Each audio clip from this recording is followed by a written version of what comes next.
The 360-degree propeller guard helps ensure worry-free flight, especially when flying for the first time or in narrow or complex spaces.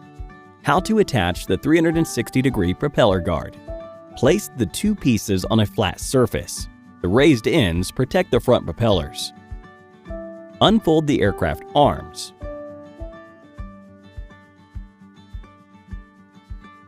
Tilt the aircraft and insert the front landing gear into the front end of the propeller guard.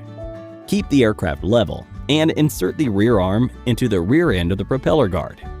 Lock the clips. You will hear a click when they are properly secured. Follow the same instructions to attach the other side of the 360-degree propeller guard. Detaching the 360-degree propeller guard. Unlock the clips on each arm. First, take the rear arms out. Then tilt the aircraft and remove the front arms. The weight of Mavic Mini 2 with the 360-degree propeller guard attached will be more than 250 grams. Please always check your local laws and regulations carefully before flying.